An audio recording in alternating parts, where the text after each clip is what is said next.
Biglang nagalit ang shaman sa kanilang dalawa sa pagpasok nila sa kwarto, lalo namang lumala ang kalagayan ng Manor Master, dahil sa matinding murderous energy sa kanyang katawan na tila papalit na sa kanyang konsensya. Inutusan na lang silang hawakan ang kamay nito, dahil sa hindi na kaya ng shaman ang mga nangyayari.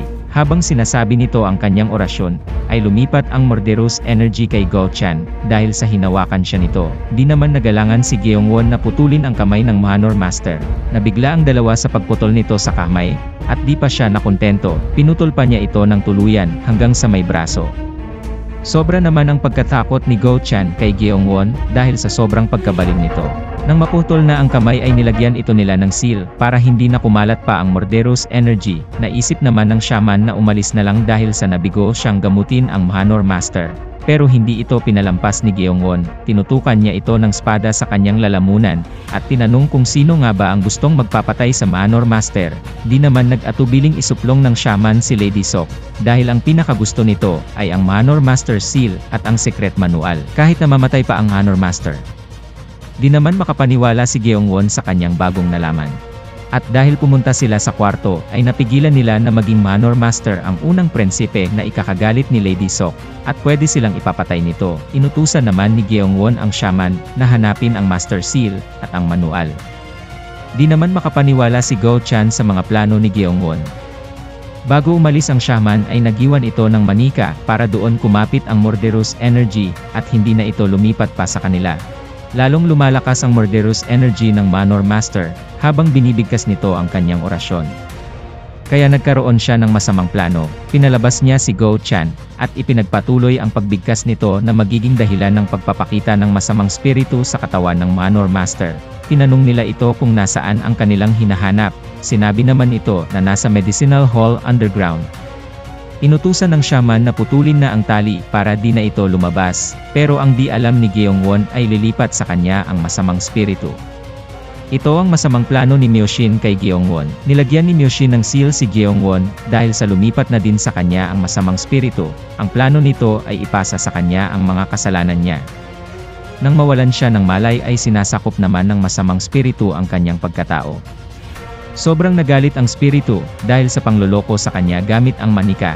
Nakita naman nito na napakabata pa ni Gyeongwon at ito na lang ang kanyang sasaniban habang buhay. Inilagay niya ito sa matinding pagkatulog at ikukulong na lang dito. Habang nasa ilog ay napansin ni Gyeongwon na ito palagi ang kanyang ginagawa, ang pag-igib ng tubig sa ilog. Habang naglalakad pa uwi, ay parang napansin niya na may mali. Napansin niyang nasusunog ang bahay nila, dali-dali naman niyang pinuntahan ito, pero wala na siyang naabutan. Bumungad sa kanya ang bangkay ng kanyang lolo, naputol ang katawan nito at duguan. Napansin niya kung gaano pala kahalaga ng kanyang lolo sa buhay niya. Ginamit naman ito ng spiritu para di na magising si Gyeongwon. Nang makukumpleto na ng spiritu ang pagsapi dito, ay biglang tinawag si Gyeongwon ng kanyang lolo, kaya siya ay nagising. Niyakap naman niya ito ng mahigpit at sinabing hindi na niya ito papakawalan. Habang nagmamasid ang spiritu, ay tinitigan ito ni Gyeongwon na parabang papatayin na niya ito. Nagulat ito nang mapansin siya.